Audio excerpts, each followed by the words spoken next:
Boxingego here. If you like this video, make sure you hit the like button and also subscribe to the channel and hit the bell icon on the top of your screen to get notified when the latest new content drops.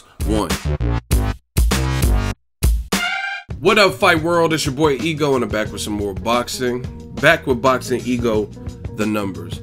And I wanted to make this follow-up video before I forget or before another fight comes up. We got Kell Brook versus Errol Spence. So I want to get this one out of the way. Now, I was just rewatching a little bit of Crawford versus Diaz, and I got to give props to Crawford. I know I did in my post-fight video. Check that out on the channel, The Realist Breakdown. But I'm thinking about it, and I'm watching little snippets. I didn't watch the whole fight again, but I watched it all yesterday, and I was watching pieces and highlights of it. What this dude, Terence Crawford, is doing is really legendary. It's phenomenal. Like, to deconstruct and completely outclass and dismantle an Olympic gold medalist is marvelous. It's something to be like in awe of. And I don't know what it is. Well, I do know what it is, but when it comes to like HBO, I feel like they're putting a lot of emphasis in Canelo Alvarez, Gennady Golovkin, Vasyl Lomachenko, all good fighters. But Crawford definitely needs some of that love, because if you look at it, Lomachenko has like less than 10 fights. Crawford has over 30, and he has a good resume, and he's taking guys like Victor Postal and taking guys like Felix Diaz now and Yuriorkis Gamboa, and he's making them look, besides Gamboa, because Gamboa is actually very competitive, but that was actually one of Crawford's big fights on the way up, you know what I mean? One of his biggest fights to date. But he's dismantling them, and he's making them look like shit, and I know they're not shitty fighters, and it is crazy. I told you guys in my post-fight, Felix Diaz, he may struggle to come back from this. Not saying he won't come back and fight anytime soon, but he might not be the same fighter. That's really what I've seen. I'm calling it. There's an article on the website. Shout out to my writer, Bakari. Check it out. But I'm calling Terence Crawford the gold medal destroyer as of now, until otherwise proven. Both Olympic gold medalists, and you can maybe able to argue, obviously, Felix Diaz, and I'm not wishing this on anyone, I'm just giving you my honest thoughts, but you could argue that he ruined Gamboa's career. You could say, oh, 50 Cent and inactivity too, but that fight took a lot out of Gamboa to me, and now he's losing to guys like Robinson, Castellanos, and he just never really looked the same. You know what I mean? He didn't even look super fresh in his first fight with Golden Boy. Now we'll see how Felix Diaz bounces back, but he looked completely deflated after the Terence Crawford fight. And he went into the fight, and I was just thinking, I was putting it all, and I'll get to the numbers right after this, but I was putting it all in my head, right? And I was like, wait a minute, because you see, I knew Crawford was the favorite going in, even though Diaz is an Olympic gold medalist. But after the fact, when you're not live in the moment, you don't got the adrenaline and stuff, you look back and you start thinking back, and I start scratching my head, and I'm like, wait a minute. Felix Diaz had been calling out Terence Crawford for probably over a year. You know what I mean? So it lends credence to the old saying, be careful what you wish for, or be careful what you ask for. Because I forgot about that. Diaz had been calling Crawford out and saying he was ducking him, and Crawford was afraid. And when the time was right with Top Rank, they said, okay, we don't have an opponent. He beat Granados. See, that's another opponent that's in the running. He beat Granados, right? He's an Olympic gold medalist. He arguably has no losses. If you look at the Lamont Peterson in his favor, even though he lost that fight on the judges' scorecards, right? He beat Sammy Vasquez. Okay, we'll take that fight. And then they signed him up, and you've seen what happened. So it's a bad. I like Felix Diaz. You know what I mean? I don't have no problem with Felix Diaz, but it's kind of a bad look when you talk that much trash. Kind of like Broner, Maidana. You talk all that trash, and then for whatever reason, the guy turns out to be better than you expected, and you can't really back it up.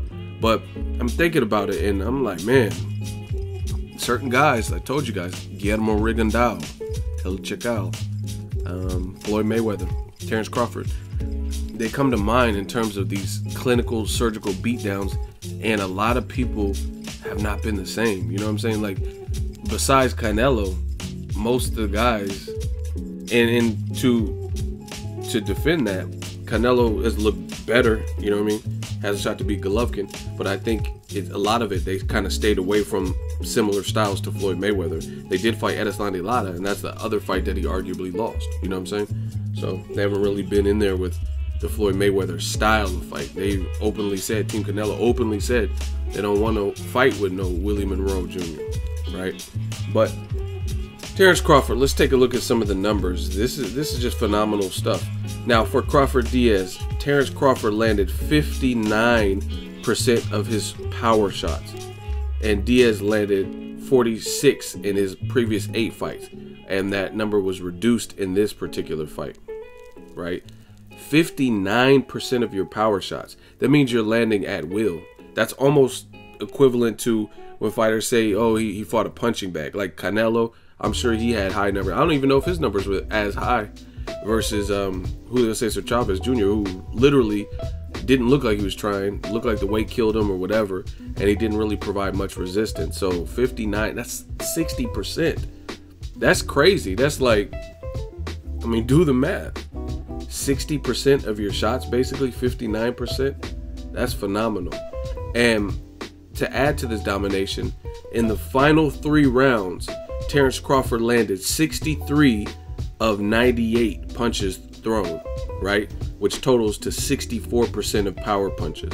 So that's how, I mean, anytime someone has 50% or higher, if the other person doesn't have very similar stats, then you know most likely they lost. That's crazy to me.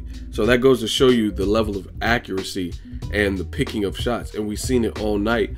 It looked like the uppercut couldn't miss if Terence Crawford wanted it to miss. I don't know what it is about Diaz's style, but it was just a sucker for that uppercut. He was just shooting that. And I never even really seen Terence Crawford throw that many in a variety of uppercuts back to back like that. And that's how you know the mark of a truly great fighter, an elite fighter, is when they do stuff you didn't even know they had in them or hadn't previously seen. Now, I don't doubt people like Crawford because I've seen him live and I know what he's capable of. But what I'm saying is I don't recall a fight where he was shooting the uppercut like that. You know what I'm saying? So I never really seen that in his arsenal. You know what I mean? He's always had a good jab, always had good movement, hand speed, and defense. That I've already seen all that. But I don't remember. I seen the Ray Beltran fight live, Victor Postal fight live, the John Molina fight, and I don't remember him attempting the uppercut that much. But obviously it worked against the southpaw Diaz, who was a bit shorter. So that shows me that Crawford is catering his style and his game plan and formulating it for who's in front of him, right? Diaz landed just 20% of his total punches, and Crawford landed 30% in his previous 4 fights. So just really a dominant performance. You know what I mean? Diaz couldn't find any type of rhythm beyond the first couple of rounds. After the data was computed, Crawford did what he wanted, fired at will, and really went to embarrass Diaz. And like, I'm just like, day after, I want to give some afterthoughts, and that's pretty shocking that you could do that to an Olympic gold medalist. Because I mean, look at Klitschko, Joshua. They're both Olympic gold medalists, and look at how they battled back from adversity. Klitschko got hurt first, and then he arguably made the round a 10-9 round just from being an Olympic gold medalist and having a ton of experience. Now, I'm not comparing, because I know there's a lot of idiots that watch my videos, but I'm not saying Felix Diaz stylistically or anything or is as proven as Klitschko. I'm making a point that they don't just hand out Olympic gold medalists. And I had somebody I posted something similar about how Crawford dismantled the Olympic gold medalist. I had an idiot trying to like bring up the few Olympic gold medalists that their careers have been shit, like Audley Harrison, right? I'm well aware Deontay Wilder, a bronze medalist, knocked him out in the first round, and he never really amounted to what he was supposed to be. But if you were to line up all the Olympic gold medalists from around the world, right, and tally them up, I guarantee you will find, or not even just gold medals, let's say silver medal, bronze medal, and I guarantee you, if you look at bronze, silver, and gold medalists that have competed in the Olympics, more often than not, they have probably went on to have some level of success as pros, right? Obviously, certain styles transition better into the pros than others, but the bottom line is it's experience, and you've seen guys like Lomachenko, Rigondeaux, and based on that experience as pros, when they finally transition to the pro system from the Cuban or Ukraine amateur programs and whatnot, you notice they fit right in, and they're already ready to battle in few fights. You know what I mean? Lomachenko has less than 10 fights. Rigondeaux, I think, beat Donaire in his 13th fight.